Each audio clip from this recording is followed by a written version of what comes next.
Le diagnostic de trouble bipolaire est un diagnostic qui se fait au cours d'un examen clinique psychiatrique qui est réalisé par un médecin et qui, à partir de symptômes rapportés, de signes observés et de l'histoire de la maladie, va porter ce diagnostic de trouble bipolaire. C'est donc un diagnostic exclusivement clinique et actuellement, nous ne disposons pas encore de biomarqueurs qui pourraient aider à confirmer ce diagnostic, des marqueurs par exemple d'imagerie ou des marqueurs présents dans le sang. Deux grands syndromes sont identifiés par le psychiatre, le syndrome dépressif et le syndrome maniaque. Ces deux syndromes sont absolument en miroir. Dans le syndrome dépressif, nous avons une diminution de l'humeur, de l'énergie et des activités, alors que dans le syndrome maniaque, on a exactement l'inverse, une augmentation de l'énergie, des activités et aussi de l'humeur.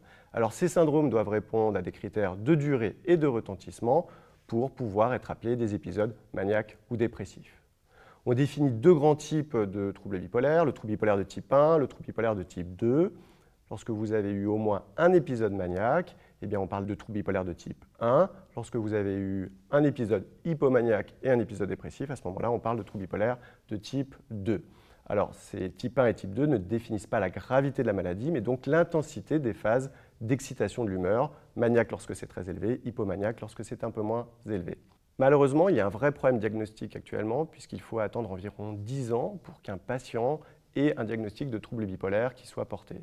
Or, l'enjeu est colossal parce qu'on sait que traiter plus tôt permet d'améliorer le pronostic de la maladie.